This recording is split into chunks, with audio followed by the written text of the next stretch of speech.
สบายดีขอต้อนรับท่านเข้าสู่คลิปการสอนภาษาจีนกลางโดยอาจารย์แจ็คบราวน์มื้อนี้เฮามาเรียนคำศัพท์ที่ขึ้นต้นด้วยคำว่าช่างนำกัน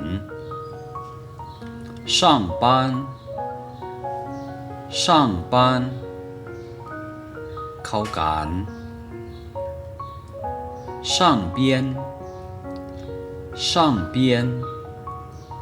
ทางถึงเบื้องถึง上场上场ลงสนาม上当上当ทึกตม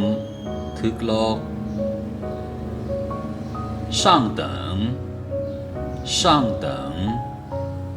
ระดับดี上帝上帝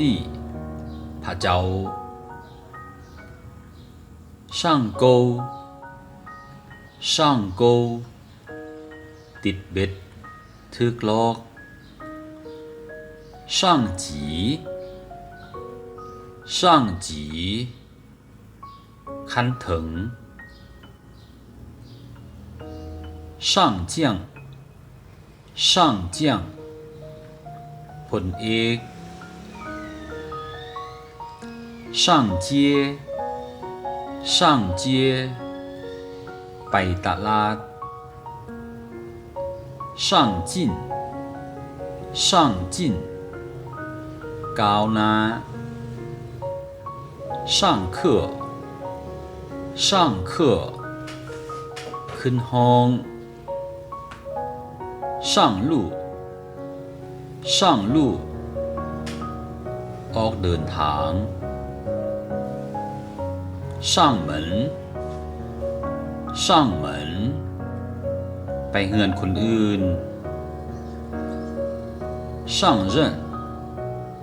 上任เข้าดำรงตำแหน่งและทั้งหมดนี้ก็คือเนื้อหาที่ข้าพเจ้าได้นำมาเสนอในมื้อนี้ท่านสามารถติดตามข้อมูลเพิ่มเติมได้ที่ Facebook Fanpage เก่งจีนฮั่นอยู่ปังปังตะกับข้าพเจ้าอาจารย์แจ็คบราวน์